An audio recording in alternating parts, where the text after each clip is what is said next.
Good morning, everybody. It's good to see you guys here this morning. I was mowing my yard Monday evening, and I was jamming out to Alabama, in my headphones. And I was thinking when I was mowing, man, that song really describes the world that we live in today. And not only the world we live in, it describes our lives today. And I thought Justin rocked it. I thought he did a great job. And I love that song. But one of the things that song does not do is really describe the emotion, what it feels like to feel hurried all the time. We're not just chilling, singing a song. It feels like anxiety. Like it feels like I have to run and do this. There's this urgency, and it just does not feel good. And ultimately, what we feel like is we feel spent. Do you feel spent today? The more and more I think about this concept of just living this rush life. Not only does it go against how Jesus lived his life, but it really hinders our relationships. It is impossible to really get to know someone and go deep relationally while we're running here, running there, running everywhere. And this whole hurried, this whole lifestyle of rush, it doesn't take place just in this like one moment overnight. We slowly pick up things. Another child's born, we get a second job, we pick up another hobby, we got to do this, we got to do that, we got to take the kids here, whatever it is, it slowly picks up speed in our lives. And I was reminded this week of one of my favorite memories when I was a kid. I was about second, third grade, sitting around in my neighborhood with my friends, and I especially remember a boy that was a little bit older than me named Stephen, and Stephen could build just about anything. And we were just looking around, and we laid our eyes on this Red Ryder wagon. You guys know those. And as we're looking at it, we had this idea, wouldn't it be cool if we had a wagon big enough for all of us? There's like 7, 8 of us. If all of us could fit in it, and instead of walking way down the road to the end of our neighborhood toward the gas station to get candy, what if we could ride something together? And so we started talking, and Stephen came up with this plan.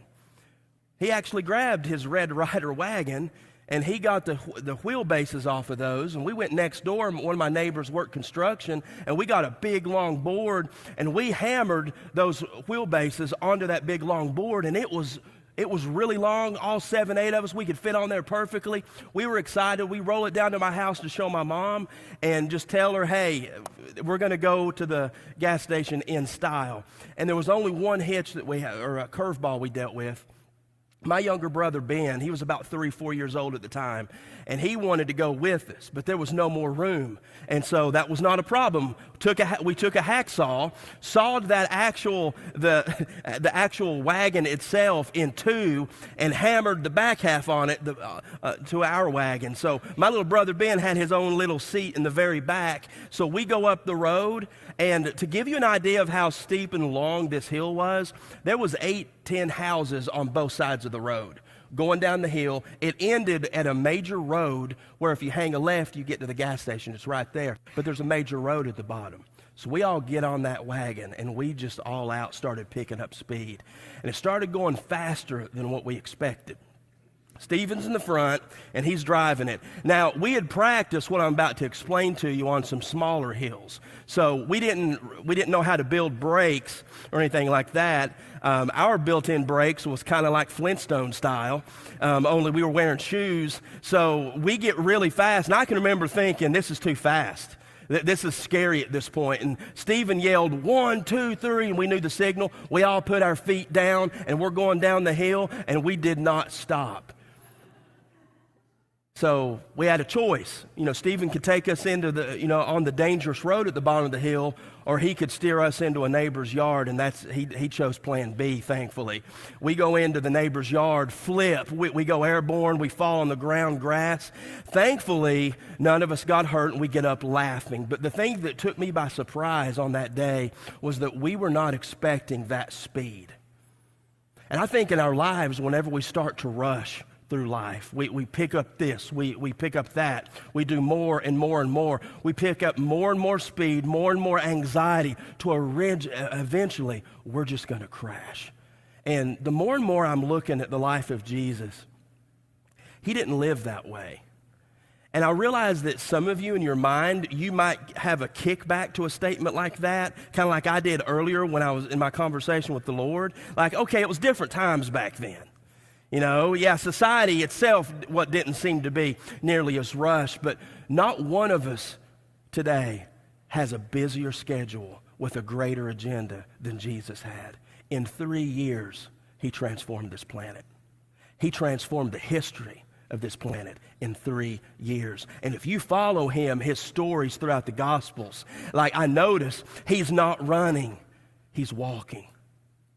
He's calmly walking. Now, people are frantic around him. He was teaching here in this town. He was teaching over here. He was casting out demons. He was healing people. He had a very busy schedule. And sometimes when he was going from point A to point B, someone would come out of nowhere and just interrupt him and say, hey, I got someone, a loved one sick at home. Can you break free from your already busy schedule and can you just come with us?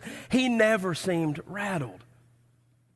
He just walked. And so the Lord's been challenging me with a question that I just can't keep to myself. I've got to challenge you with it this morning.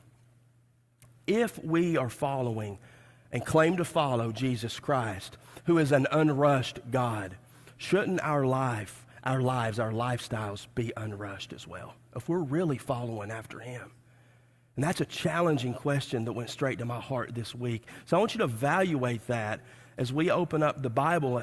First of all, I want to go to the Gospel of Matthew, and I want you to listen to Christ's invitation today. If you feel spent, if you feel hurried, if you feel just like you cannot add one more thing to your already existing schedule, I want you to listen to the invitation that Jesus gives us here in Matthew chapter 11, verses 28 and 29. He says, "Come to me, all who are weary and burdened, and I will give you rest.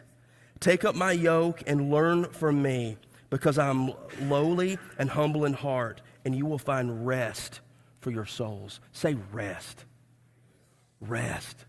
Refreshment. That's what Jesus is promising. So let's flash forward a little bit in the Bible. Let's go to the Gospel of Mark chapter 1, and we're going to camp out here for the next few moments and just look at a story on one particular day in the life of Jesus. And I want you to really lean forward in this story and watch how Jesus is living very differently. He has a totally different rhythm of life, this speed, than the people around him. And in Mark chapter 1, I'll begin the story in a few moments. It's beginning in verse 29, but I want to explain to you what's going on. Now, he's in some of his apostles' town.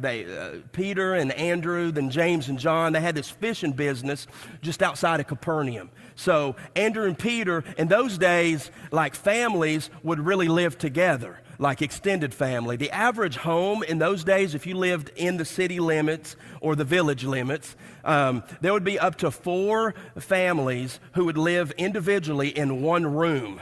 So it's like 4 huge rooms and a courtyard would join it. I want you to kind of get a picture of the setting that we're going to. So Jesus, it's a Saturday. He's been at their version of church, synagogue, and he not only went to the synagogue, but he was invited to get up and teach. So he gets up, he's teaching, and out of nowhere, this dude who's demon possessed starts being disruptive.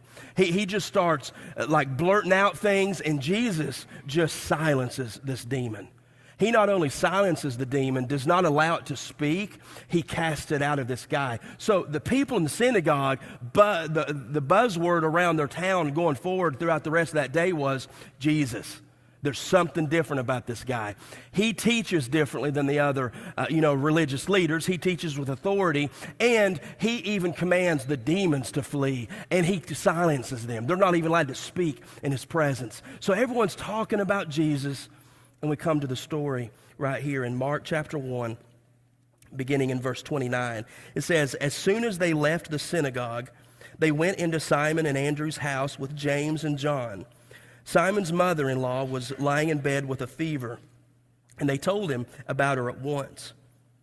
So he went to her, took her by the hand, and raised her up. The fever left her, and she began to serve them. Now, I want to let you into the mind of Seth for a moment. Like, here's how Seth's mind works whenever I'm just reading through this story. I kind of picture in my mind, we don't really know the conversation that they were having, first of all, so this is a little liberty. But I just picture in my mind, it's kind of after their church service. What do we like to do after this morning's church service? Eat, right? So it's after church. More than likely, Peter's been bragging a little bit on his mother-in-law.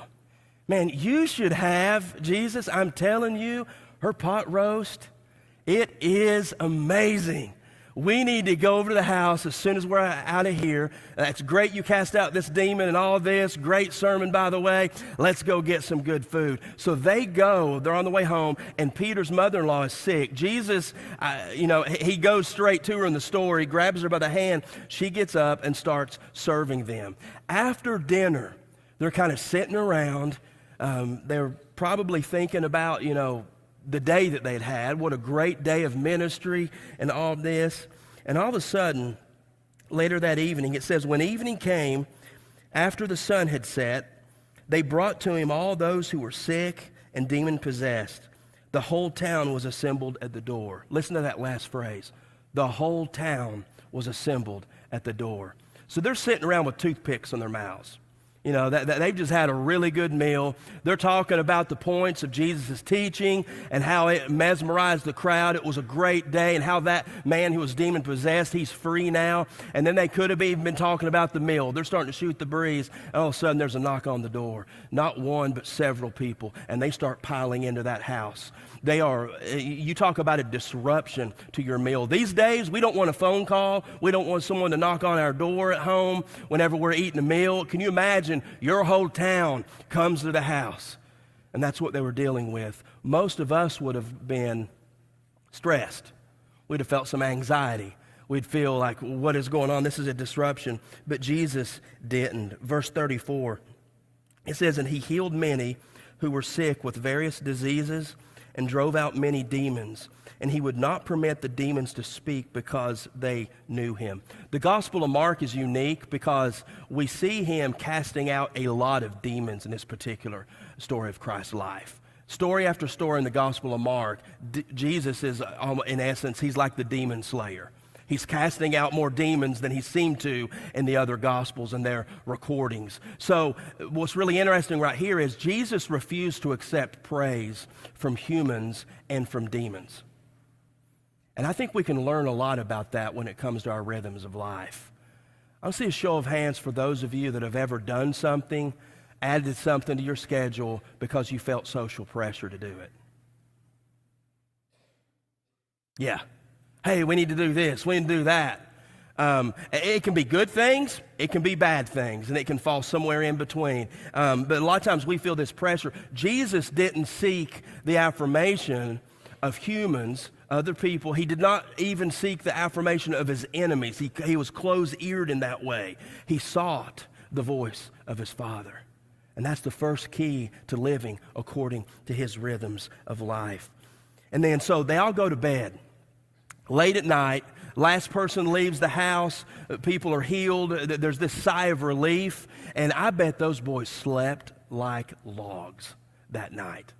They lay their heads on their pillows. Jesus was probably asleep, but Peter and James and John, those boys had a lot of ambition in life, the more and more you read about them. So I kind of picture them having these big dreams about their ministry. Man, tomorrow we're going to launch a mega synagogue. It's going to be huge. All the people in town are going to start coming to it. We're going to get people to stop listening to the Pharisees, and they're going to come to Jesus and hear his teaching. And we're going to grow it. It's going to be huge, and we're going to keep going. They have these big dreams of the next day. And then Jesus had something else in mind. It says in verse 35, very early in the morning, while it was still dark, he got up. I just got to pause right there. Very early in the morning, while it was still dark, he got up. Don't miss what he did. He got up. So many times in life, we can live slumbering through life. We can have our agendas, we can have our schedules, we can think, I do this because I've always done this, or we do this because we've always done this. We got to stay busy, we got to do this and got to do that. Jesus didn't just sleepwalk through life. Jesus got up. See, he had a mission that was more important to him than food. He had a mission in life that was more important to him than even sleep. He got up, and there's no hint in this story that he was cranky. There's no hint in this story that he felt like he was lacking. He got up really early from his slumber, and he goes out. And listen where he goes. He goes out. He went out, and he made his way to a desert place. He didn't go in the heart of the city of Capernaum to raise a crowd again, like most of us would think. You know, and it almost looks like he's detaching himself as if someone is angry at him or displeased with him. I mean, he's already healed everybody in town. What else could there be to do except receive the praise? Jesus breaks away and he goes to a deserted place. I think that's one of the first steps that we need to take to heart here. A lot of times whenever we feel too busy, we feel too hurried, we feel too rushed, we got to break away from the regular routine. And whenever you read the stories of Jesus throughout the Gospels, he seems to be, he'll be loving on people, and all of a sudden, he'll just break away to find his quiet place. And while he's there, I love the end of this verse here, and there he was praying. Like, he didn't just go there to go fishing. He didn't just go there to go camping or just hang out and get a breath of fresh air. He was praying. And I really relate to this because I've said this in the past, I'll say it in the future. I feel closest to God in the wildernesses. I really do. When I'm out in nature, there's just something about being in the outdoors that I feel so close to God. And that was special for Jesus too. He breaks out to this deserted place. We don't know how long he was there, how long he was praying, but I think it was a while. It was enough to where he regathered himself and he was able to concentrate on what his Father in heaven wanted to do next. And then he gets a disruption. Simon and his companions, they searched for him. And when they found him, they said, "Everyone is looking for you." Now, normally whenever we say everyone, it's an exaggeration. But in this sense, probably wasn't. Everybody. Remember you healed everyone last night? Like the town, the village, Capernaum is looking for you. Can you imagine? Like we've had those moments where someone just comes to us and we might have a peaceful moment and then we realize, oh man, I forgot to do this. Or I forgot to do that. Oh, I've got to go here. I've got to do this. And there's just this pressure that we can receive in our lives from other people. Jesus had pressure from the whole town of Capernaum. Everyone was looking for him. And this was the opportunity of a lifetime, by the way. Like, Jesus was the buzzword there, so he could have really done anything next. He could have, you would think that he'd go into town and he'd start preaching. He would like do a building campaign, get another synagogue. He would try to get the word out to the neighboring cities, and more people would come and build the numbers. But that's not what Jesus did. He says here, and he said to them, "Let's go on to the neighboring villages so that I may preach there too, for this is why I came." Jesus knew exactly what he was supposed to do next. He didn't jump into the busyness of everyone or this pressure of everyone around him. Jesus had spent time early in the morning alone with his Father to see, what do you want me to do next? And I think the greatest takeaway there for me personally is, don't assume you know what God wants you to do. He speaks to us very clearly in his word, but sometimes those next steps with him, we cannot predict him. And we need to learn to follow his voice, seek his voice, and don't assume that we know what he wants us to do next. So when I'm reading this story, it's refreshing to me, but it's also challenging. Jesus was the only one in this particular story that early morning who was seeking his Father's will. You might be the only person in your family. It may feel like that at times. You may feel like the only person, students at your school at times. You may feel in the minority there. You are concerned about what the Lord wants. You may be adults, you may feel like the only person at your workplace, like no one else cares about the Lord's agenda. And I could go on and on and on, but sometimes we feel alone. That's okay, because guess what? We're never alone. The Lord is with us each and every day, every step of the way, and He is never too busy for you. He is never too busy for me. And instead of rushing around trying to do tasks, Jesus, He realized relationships are what matters most. And ultimately what Jesus did, He spent His years on this planet, those 3 years of His earthly ministry, being sent rather than spent. And so I want to ask you right now in this moment, in your season of life, do you feel sent by the Lord to make a difference in people's lives? Or do you feel spent? You are absolutely exhausted because of an overly busy schedule. I want to be really clear that I offer no judgment. I offer no condemnation right now to you, because I think we all have room to grow, especially me.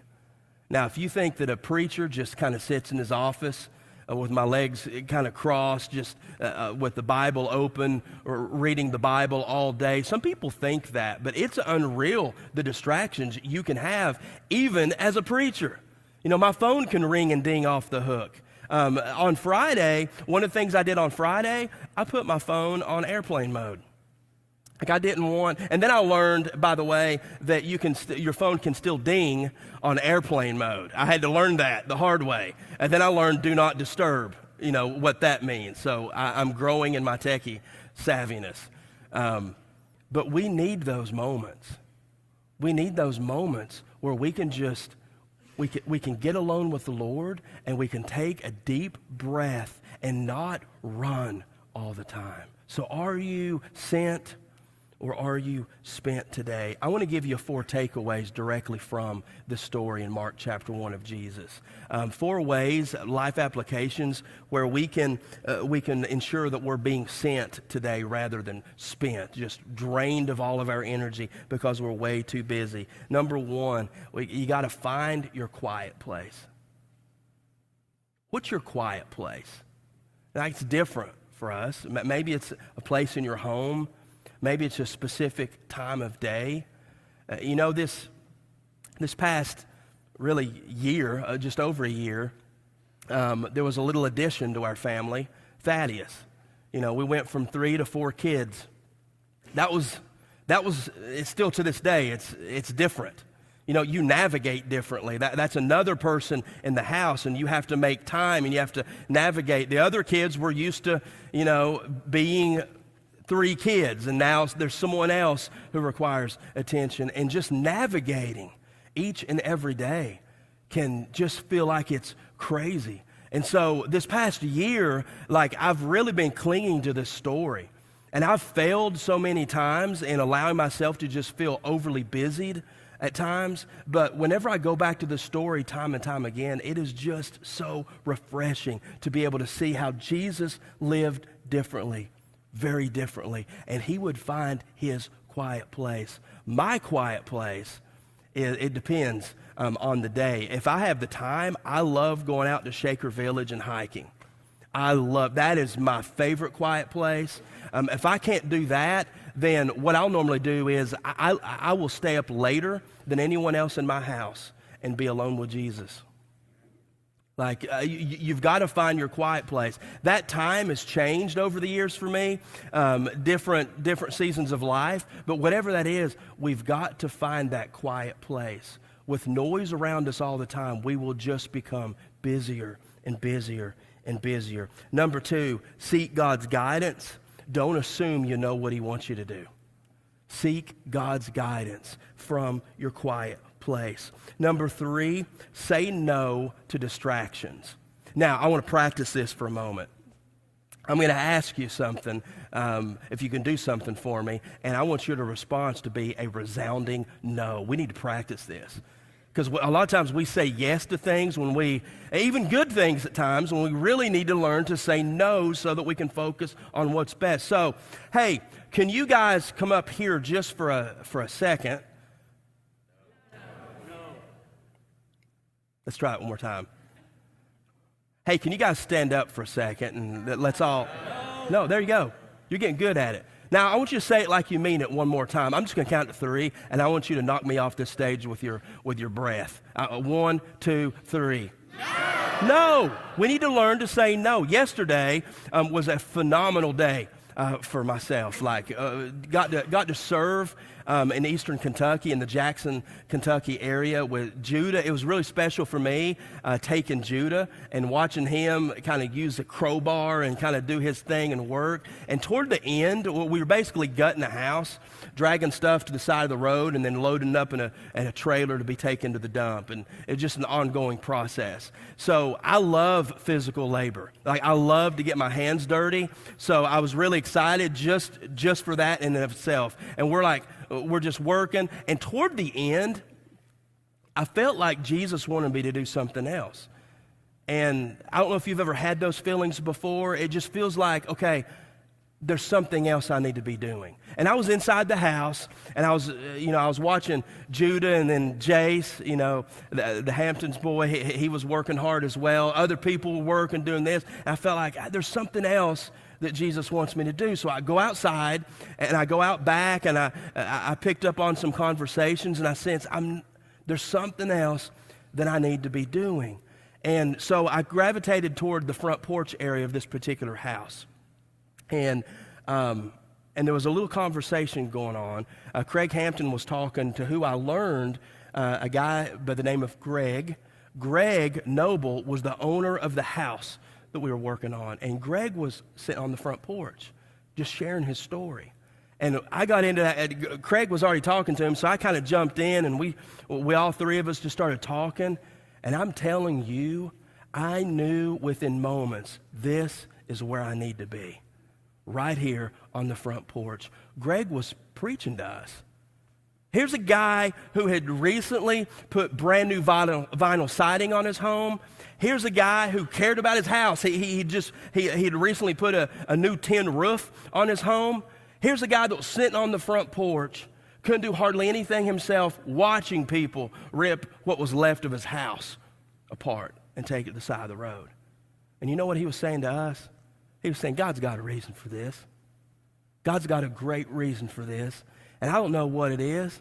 And we were kind of speculating there on the front porch. I was like, Greg, we'd have never met, man, unless this horrible tragedy took place. Like, you're meeting people coming to your house, and that was cool and all this. And we just had conversation. Just hearing his testimony was such an encouragement to me. And I would not have been able to be blessed like that if I would have said yes to a whole bunch of good and even critical things around me, if I didn't seek, what does the Lord want me to do?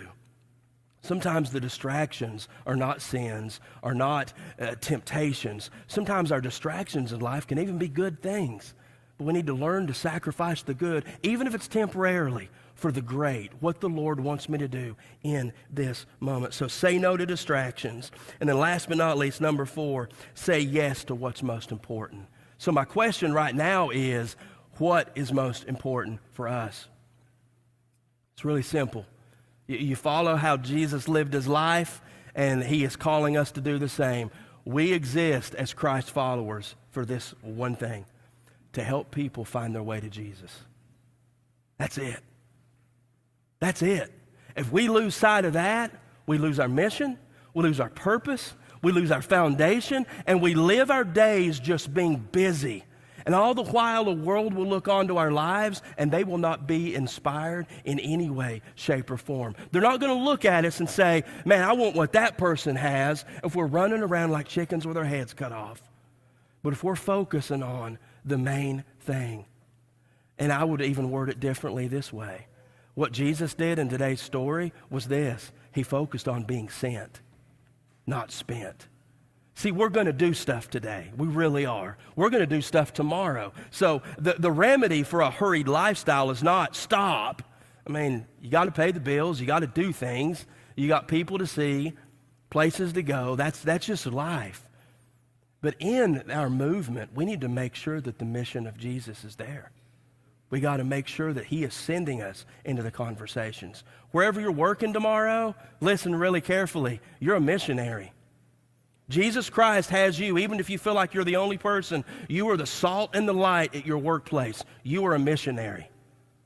And you're going to go places that the people around you, including myself, are not going to go tomorrow. You are the salt and the light. You are the missionary. Students, when you go to school tomorrow, you are the missionaries at your school. You are to be the salt and the light of Jesus Christ. Everywhere we go, we need to make sure that we're not just spending energy. We're not just spinning our tires in life. We need to make sure that we are being sent. So I want to ask you this closing question just to answer in your heart. Do you feel sent today? Or do you feel spent? Do you feel like you're too tired to even take a step? You might feel a little bit of conviction if you got room to grow there, but maybe you're here today and you say, Seth, I'm just absolutely exhausted. Let me tell you what you need.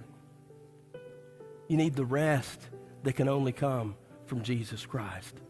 That's really the first step. Before we do all these other 4 takeaways, listen, we got to go to Jesus first. And I want you to listen to his calling as we're preparing to close out this message time together. Back in Matthew chapter 11, I opened with this passage and I want to close with it. Jesus gives us a powerful invitation. Come to me all. Say all. That's you. That's me. All of you who are weary and burdened, and I will give you rest. He doesn't say, I'm going to judge, I'm going to beat you down, I'm going to give you more tasks to do. He says, you come to me if you're weary and you're burdened, and I will give you rest. Take up my yoke and learn from me, because I am lowly and humble in heart, and you will find rest for your souls. We're going to do something a little differently this morning. And normally, during the response song, we've got the prayer room open and available. We're not going to have that open and available today, because I really feel that we're supposed to stay in this room, all of us together, to allow the Holy Spirit to do a work in our lives. And for those of you that feel like you're just absolutely spent, you need to follow Christ's invitation. And during this response song, listen, there is no judgment, there's no condemnation in this room. If you need the rest that only Jesus Christ can offer, and you want to accept his invitation to that rest, I'm going to invite you during this closing song to come forward here. I'm not going to ask you what's going on, what you've done wrong. We've all been tired. But if you feel spent, you need to be sent by Jesus Christ. But you need his rest first. And so during this closing song, I'm going to invite you to come forward. What I'm going to do is I'm just going to sit over here on the corner of this stage by the side. And what I'm going to do, I'm going to be praying for every one of you who needs to come forward during this song. Just come forward and rest. Don't think about what you got to do later today or tomorrow. Just accept the rest that Jesus Christ wants to offer you during this response song. So let's answer his call to come to him and receive his rest.